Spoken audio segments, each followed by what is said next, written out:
pourquoi nous y sommes ici. Ça fait quand même près de 2 ans qu'on n'est pas venu à cause du Covid.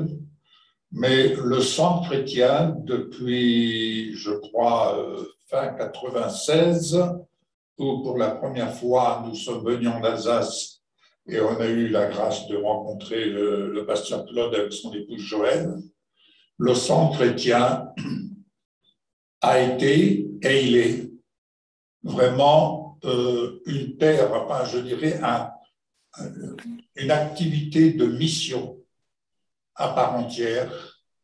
Et Dieu sait si les semences de la parole ont été abondantes dans le monde francophone, notamment avec les écoles bibliques par vidéo. Ça a été abondamment répandu. Et en même temps, ça a été aussi un centre de libéralité à part entière dans ce que nous avons connu.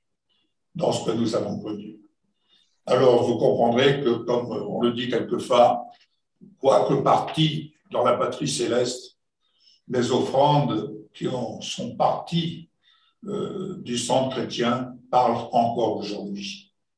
Et c'est pourquoi je crois que l'Esprit de Dieu vient souffler sur des cendres pour redonner vie Amen.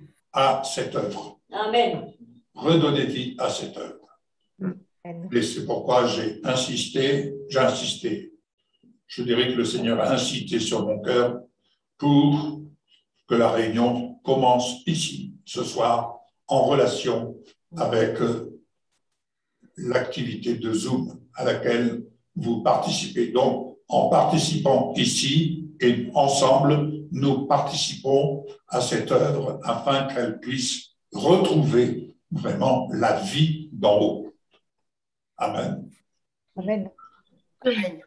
Amen. Et l'information va circuler dans cette région et c'est surtout de rechercher, comme je le dis, le témoignage que Jésus rend. Amen. J'insiste sur cet aspect, le témoignage que Jésus rend. Amen. Amen. Voilà. Amen. Alors, écoutez, pour introduire ce temps de prière et de partage, Psaume 19.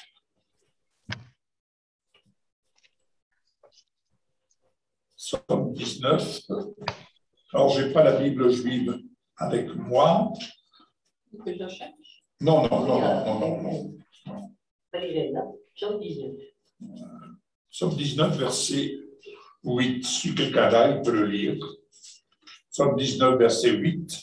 La loi de l'Éternel est parfaite. Elle donne du réconfort. Le témoignage de l'Éternel est vrai. Il rend sage celui qui manque d'expérience. Le témoignage de l'Éternel. Je ne peux que vous exhorter, et selon ce que l'Esprit de Dieu m'exhorte ces temps-ci, j'en parlais hier soir avec les amis, nous devons mettre en lumière le témoignage que Jésus nous rend, qu'il rend à sa parole, celle à laquelle nous nous affectionnons. Que nous ayons notre témoignage, c'est une chose. Mais que nous recherchions à vivre pour chacun d'entre nous et collectivement le témoignage de Jésus, cela me semble, à mon humble avis, une priorité dans notre vie. Car qu'est-ce qui va nous fortifier pour chacun d'entre nous? C'est le témoignage que Jésus vient rendre à sa parole, cette parole que nous mettons en activité. Amen. Dimanche, j'aurai l'occasion de revenir un peu là-dessus. Le temps des miracles n'est pas terminé. Amen. Nous allons parler de miracles. Parce que les amis, les personnes, les malades qui viennent sur notre chemin ont besoin de vivre des miracles. Et le temps des miracles n'est pas terminé. Nous sommes envoyés pour servir les miracles de Dieu. Amen. C'est capital. Psaume 93, verset 5.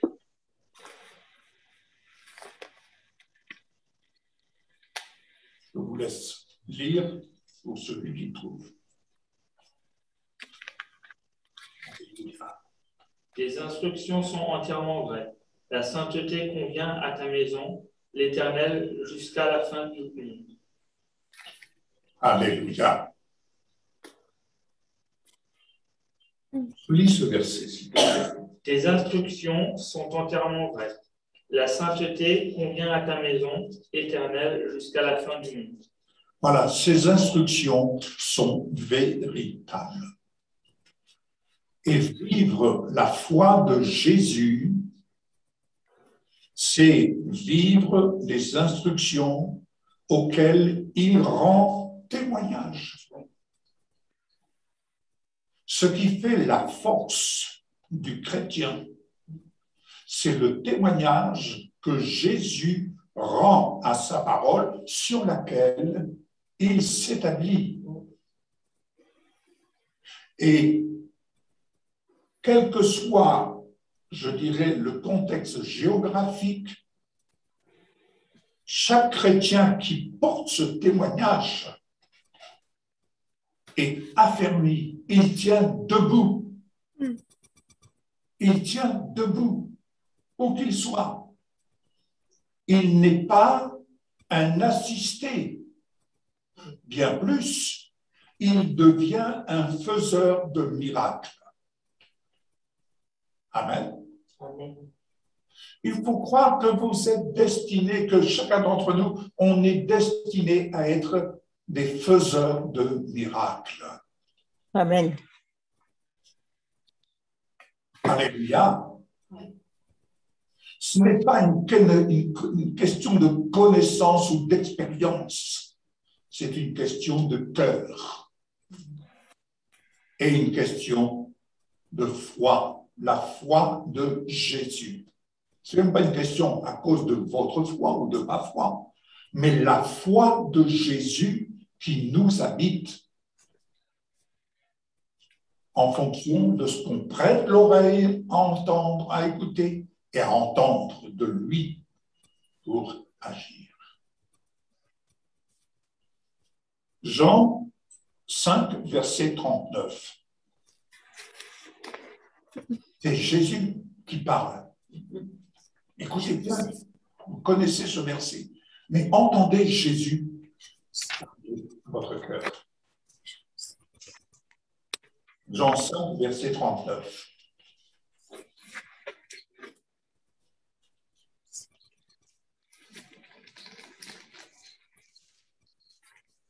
Vous continuez à scruter le Tanakh parce que vous pensez trouver en lui la vie éternelle. Ce sont justement ces Écritures qui rendent témoignage de moi. Voilà, les Écritures rendent témoignage de lui. Bien-aimés, à qui d'autre irions-nous? À qui d'autre irions-nous? Les Écritures rendent témoignage de l'identité de Jésus et par la même occasion, elles rendent témoignage de notre identité dans le Christ. Ton identité en tant qu'être nouveau, ton identité n'est nulle part ailleurs que dans le Christ. Et quand je dis le Christ glorifié. Amen. Amen. Donc, force et courage, détermination, persévérance sont en toi. Car Christ en toi, l'espérance de la gloire. Christ en toi dit victoire. Christ en toi n'est pas dans les lamentations. Christ en toi est dans la victoire. Alléluia. 1 Corinthiens 1, verset 6.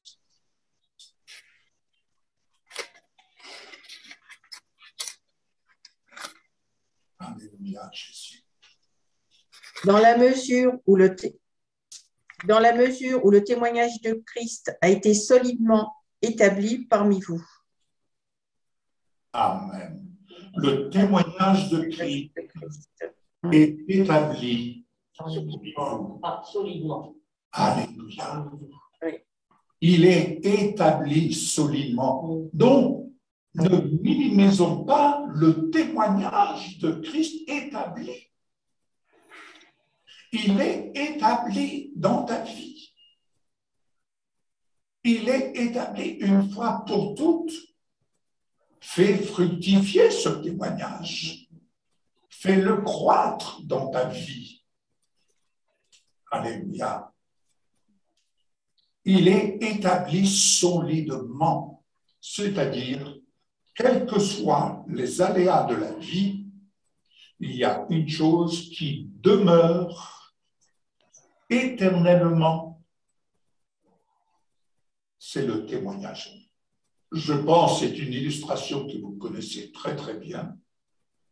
Il suffit, si un jour, quand on regarde les, comment dirais-je, tels que le phare de Cordouan, par exemple, quand on voit que la mer, dans les périodes des grandes marées, ces vagues qui viennent se jeter sur le phare, il est solidement établi sur le roc.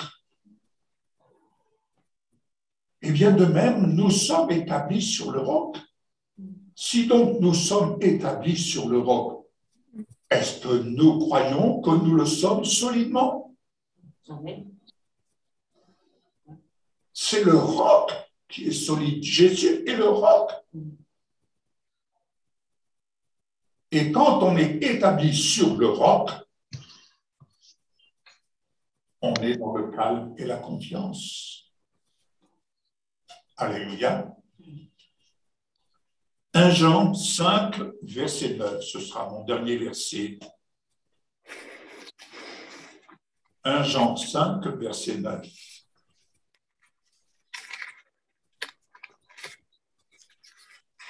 Gloire te soit rendue, Jésus. Aussitôt cet homme fut guéri, il prit son lit et marcha. Non, je dis 1 Jean, première épître de Jean, chapitre 5, verset 9. Si nous recevons le témoignage des hommes, le témoignage de Dieu est plus grand, car le témoignage de Dieu consiste en ce qu'il a rendu témoignage à son Fils. Alléluia. Donc, vous voyez, le témoignage des hommes, c'est dans ce sens que je parlais. Chacun d'entre nous peut témoigner. On est bien d'accord. Mais le témoignage de Jésus est bien plus grand. Parce que lui-même, il a reçu le témoignage de Dieu le Père. À plus forte raison, Jésus en nous, lorsqu'il vient rendre témoignage à sa parole, nous recevons son témoignage. Et son témoignage est bien plus grand. Vous comprenez? Et c'est cela qu'il faut mettre en valeur. Rendre honneur et gloire à Dieu le Père, c'est mettre en valeur le témoignage qu'il rend à sa parole, le témoignage qu'il rend à notre Seigneur Jésus.